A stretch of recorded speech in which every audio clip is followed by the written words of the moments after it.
This news program is proudly brought to you by Smart Start Breakfast Biscuits and Now Biscuits.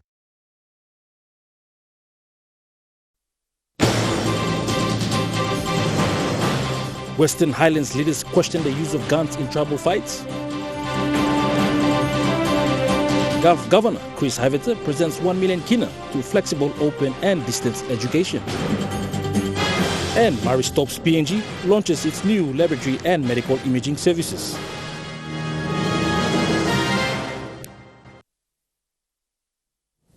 Good evening, you're watching National Emtv News. I'm Malcolm Wyra. Thank you for joining us.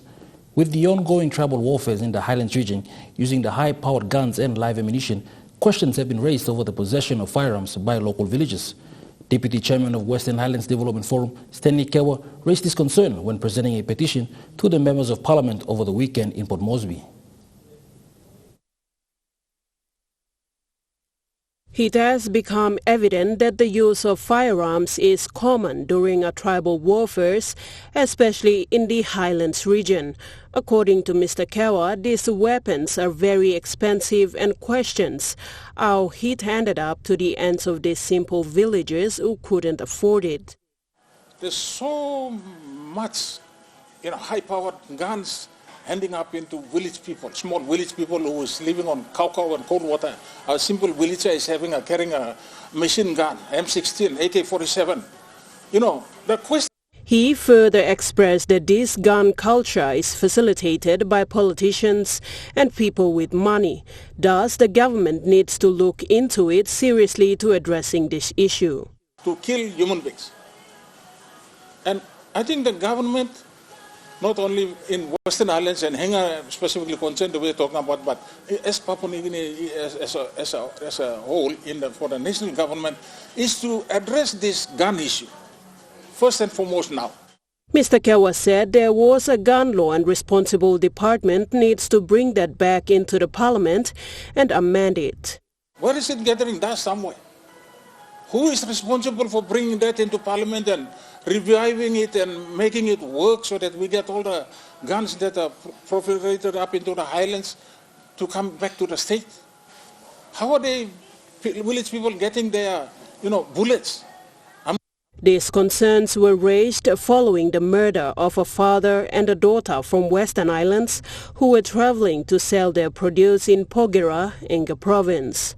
Sharon Engnui, National Emtv News. Good news for the school dropouts in Gulf Province as the Governor Chris Havita presented a 1 million kina check to the flexible, open and distance education yesterday. This is to deliver food services in the Gulf Province.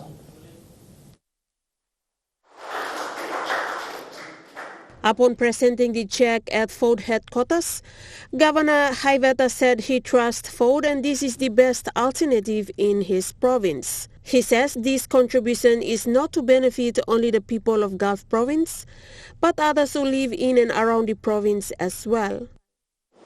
Is not all that great, and Ford is the best alternative for my province. So this is why today we are putting 1 million kina in your hands together with your $500,000. There are not many national government departments we trust. I can tell you that. Yeah, but we trust them. The Deputy Secretary for School Directive Wali Pewingi says they have come a long way and he assures the Governor that they will bring the required food services into Gulf Province. We will come there. Our department has committed 500,000 2 years or so ago.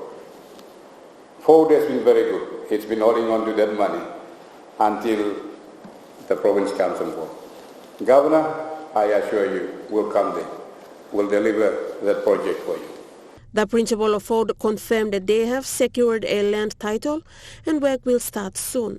Governor, we will not fail you.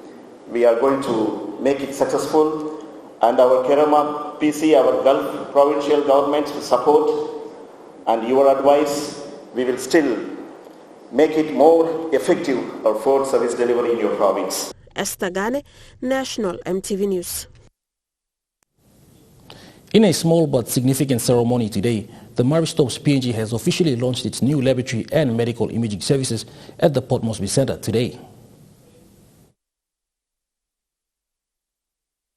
The new laboratory and the medical imaging services will support the existing services MSPNG offers to its clients. The laboratory and imaging services will be open from Monday to Friday from 8 a.m. to 4 p.m. and off-day on Saturday from 8 a.m. to 12 p.m. MSPNG medical lab technician David Rea elaborates on this occasion. The lab basically does tests we just offer tests, so if you're feeling unwell, if you want to know what's causing it, then we can actually assist with actually counting blood. We have a full blood exam which tells us the status of your blood that can assist with that.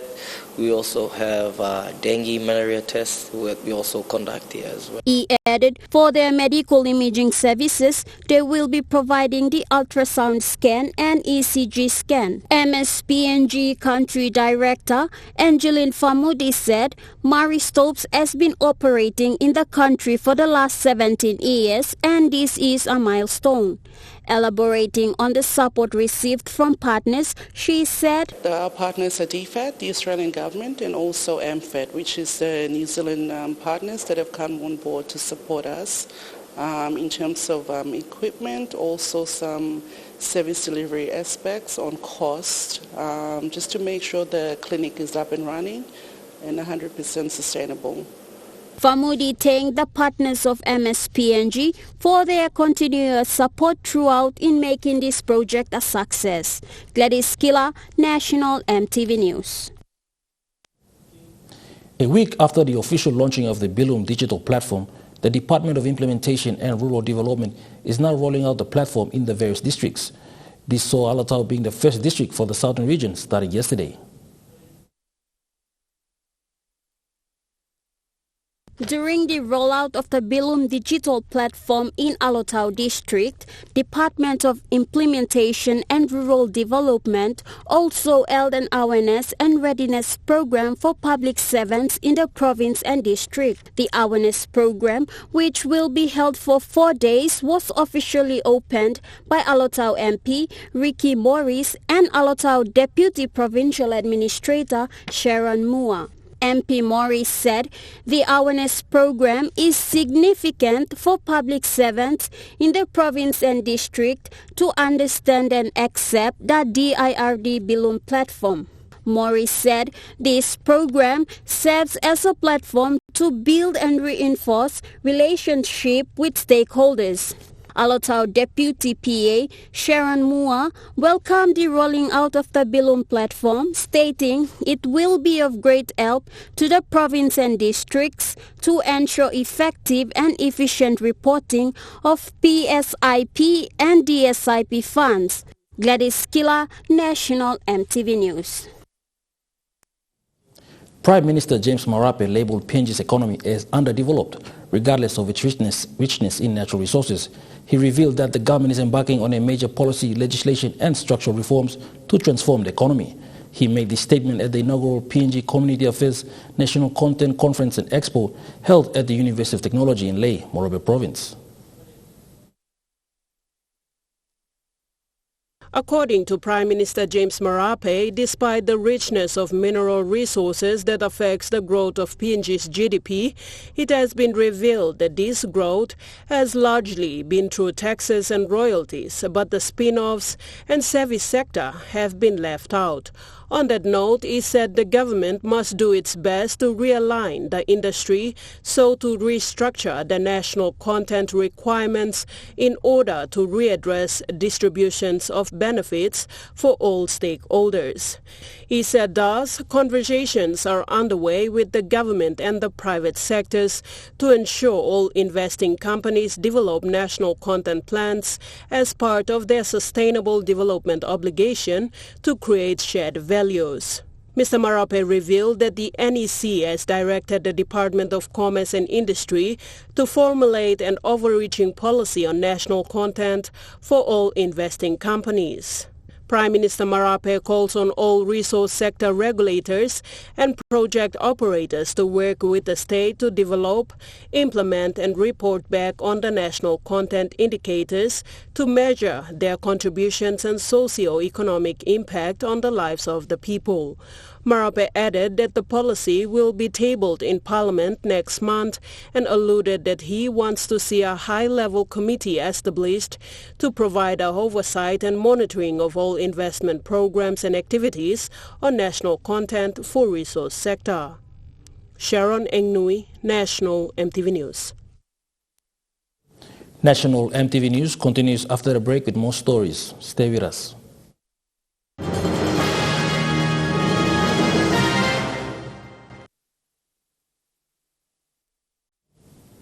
You're watching National MTV News. The proposed organizational structure for the Department of International Trade and Investment, DITI, has been approved by the Department of Personnel Management through the Office of the Secretary, Thais Sansan, on Thursday, August 24, 2023. Acting Secretary for DITI, Jacinta Warakaya Manua, said with this approval, the department that was established under NEC Decision Number NG48-2022 is now an entity that would function like any other normal government department. The National Executive Council's decision number NG48-2022 directed the Department of Personnel Management to create the new department structure of 25 positions. The Department of International Trade and Investment Secretary Jacinta Warakaya Manua stated that this approval by the Department of Personnel Management now gives her the power to advertise positions. Secretary Thaisa Sansan said the submission's alignment to PNG Vision 2050 and the Strategic Development Plan 2010 to 2030 was clearly articulated to secure approval for the new department structure. Minister for International Trade and Investment Richard Maru elaborated that with DITI structure approval being ticked off, will now focus on delivering the World Indigenous Business Forum and the inaugural PNG Asia Investment Conference in October and establishing their first trade mission in China this year. Meanwhile, the positions for DITI will be advertised in January next year after the budget is being allocated for the DITI in the 2024 recurrent and development budget. Sharon Engnui, National MTV News. The 2023 Pacific ICT Ministerial Dialogue, which began yesterday at the APEC House in Port Moresby, is an avenue for countries in the Pacific region to collectively navigate the path towards harnessing the power of digital and online culture in the Pacific.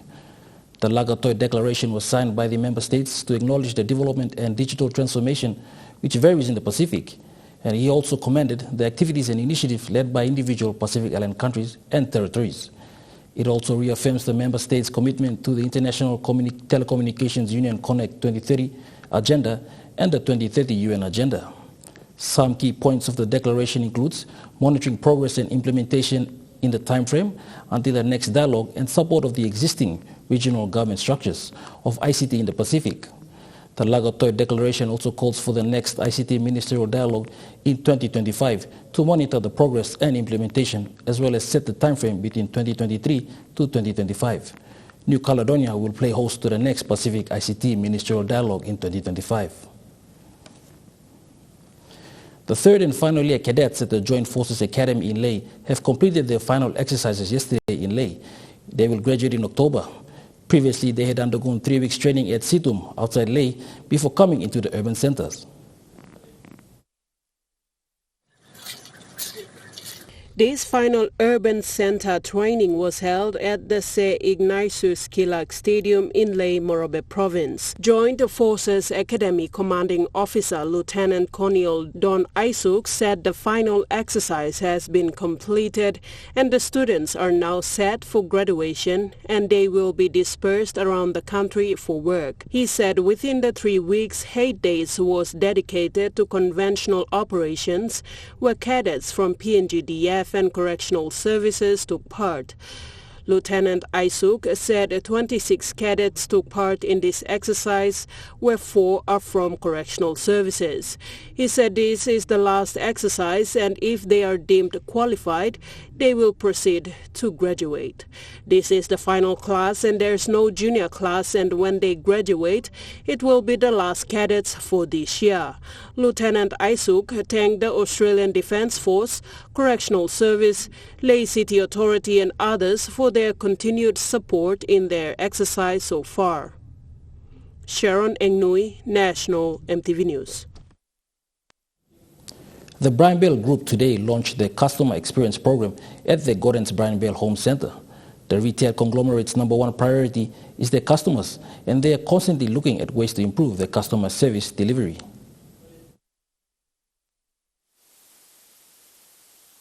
The Brian Bell Group has been in operation since the late 1950s. The late Brian Bell built the company from its humble beginnings to it being the leading retail group today. Chief Operating Officer of Brian Bell Group, Cameron McKellar, officially launched the Customer Experience Program today at the Gordon's Brian Bell Home Centre. Brian Bell, we're always looking to innovate and to improve the value of our organisation and to, of course, connect with all of our customers. And today we're launching our new Customer Experience Program, which is all about engaging with our loyal customers all around the country. Over the last few years, we've spent significant amount of capital investment in refurbishing or building new home centres all around the country. McKellar repeated on Brian Bell's Happy Helpers role in all the retail shops throughout the country. Ambassadors to our customers, but they're ambassadors to other team members, and ultimately we want all of our team members across all of our divisions to be the best salespeople, the best customer ambassadors that they can be for all of our customers across the group. Customers who are not completely satisfied with a product or service in store will be offered a 10% discount off the next purchase by the Happy Helpers. Tamara Agavi, National Emtv News. Brian Bell Group of Companies' commitment to customer service has seen customers giving positive response to the staff and employees of the company.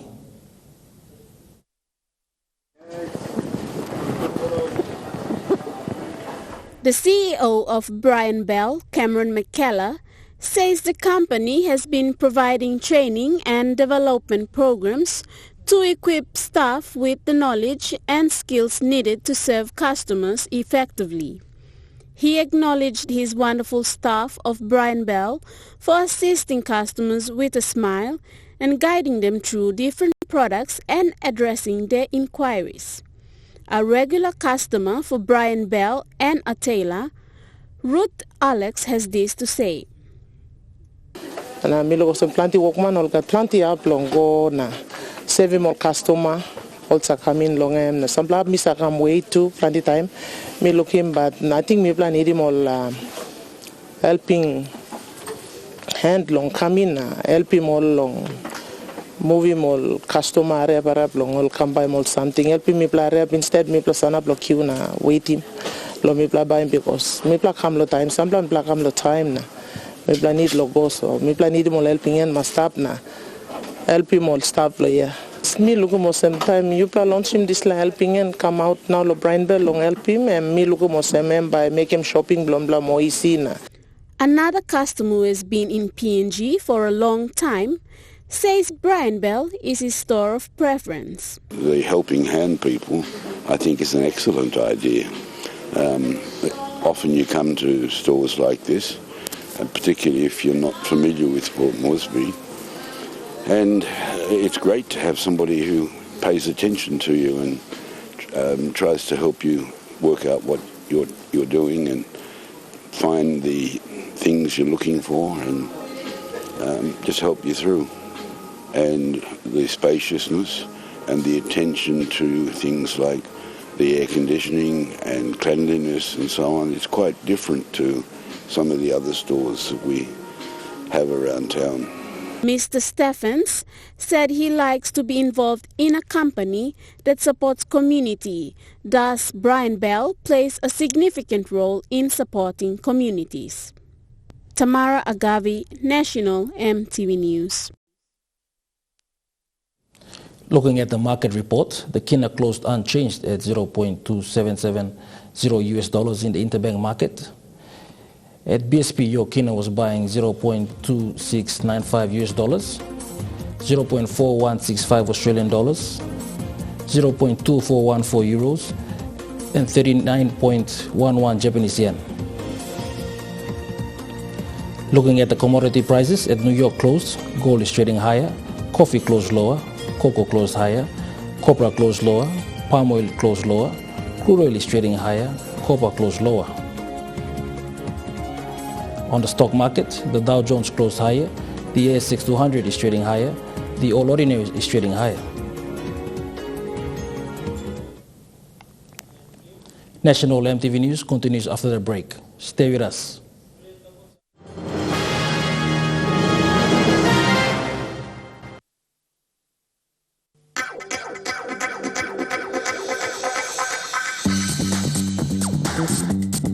True Kai Sports.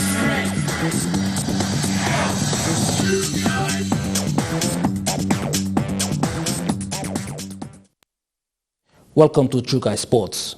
There are 2 days remaining before the 8th Papua New Guinea Sports Hall of Fame nominations is to close. The PNG Sports Hall of Fame was initiated by the PNG Olympic Committee to honor and preserve the legacy of individuals who excelled in sports and give recognition to sporting accomplishments by bringing pride and recognition to our country since 2011. Applications are still open for national federations to submit names of PNG former athletes to be considered for induction into the 2023 Sports Hall of Fame. Nominations will close on the 31st of August 2023. The women's national cricket team, the Kumul Petroleum Leos, are currently in Vanuatu to participate in the ICC Women's T20 World Cup East Asia Pacific qualifier. Prior to the departure to Vanuatu, the Pacific All Sports funded a specialist cricket coach, Julie Price, who spent a week-long training session with the team. Coach Price commended the team, highlighting that they have a good combination of regular and young players. Kumul Petroleum Leos are ranked 11th in the ICC Women's T20 Global Rankings, ahead of all other associate members and one full member, Zimbabwe. She said they have the talent and potential to keep improving and challenge for a regular spot in the big events. True Kai Sports continues after the break. Stay with us.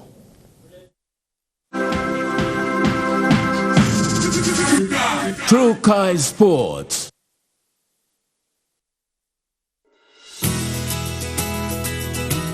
This weather update is proudly brought to you by MoniPlus, with you always.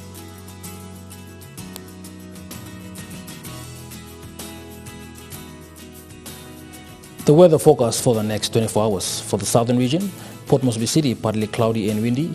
Daru, cloudy periods and windy. Kerama, partly cloudy with a chance of few afternoon showers. Alatau, cloudy periods with chances of few showers. And Poponeta, few showers. Looking at the Momase region, Ley City, cloudy with few showers. Medang, mostly fine and partly cloudy. Wewak, partly cloudy with chances of afternoon few showers.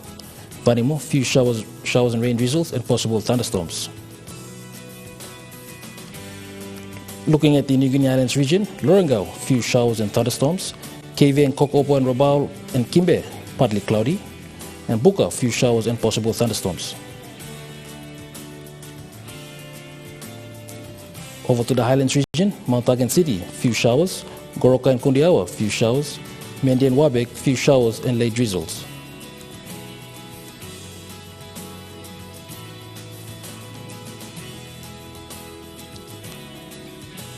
Looking at the wind speed, waters of southern PNG Indonesian border to Daru to Kiwai Islands, to Kerma to Yule Island, to Port Moresby to Hood Point to Samari Islands, seas 2 to 3 meters. Waters of Samari Island to eastern to western Milne Bay Islands, to Cape Vogel, seas 2 to 3 meters. Waters north of Cape Vogel to Hoan Gulf to Finchhafen, seas 1.5 to 2.5 meters. Waters of Finchhafen through VTS Dampier Straits to CRC Long Island to Medang and Karkar Island, seas 2.5 to 3.5 meters. Waters of west of Medang to Wewak to Vanimo and northern PNG Indonesian border, seas 1 to 1.5 meters. Waters of Manus and its western group of islands, seas 1.5 to 2.5 meters. Waters of West New Britain, seas 2 to 3.5 meters. Waters of New Ireland to East New Britain to Bougainville, seas 2 to 3 meters.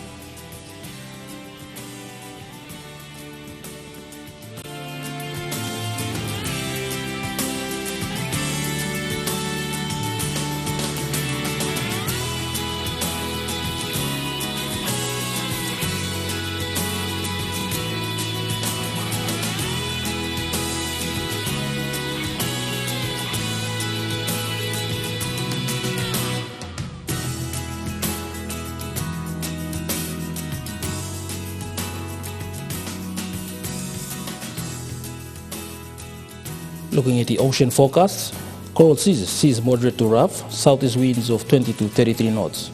Solomon seas moderate to rough, southeast winds of 20 to 33 knots. Bismarck seas moderate to rough, southeast winds of 20 to 33 knots, reaching 47 knots over the south sector. South Pacific Ocean seas moderate, southeast winds of 15 to 20 knots.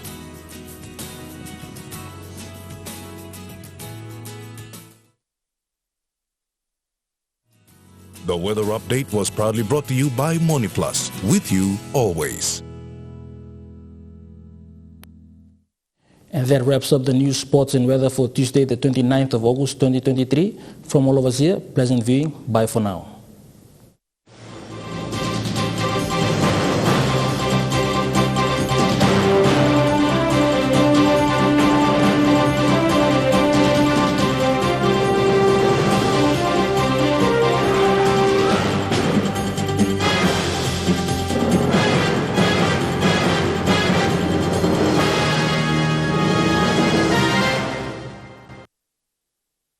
This news program was proudly brought to you by Smart Start Breakfast Biscuits and Gold Nuggets.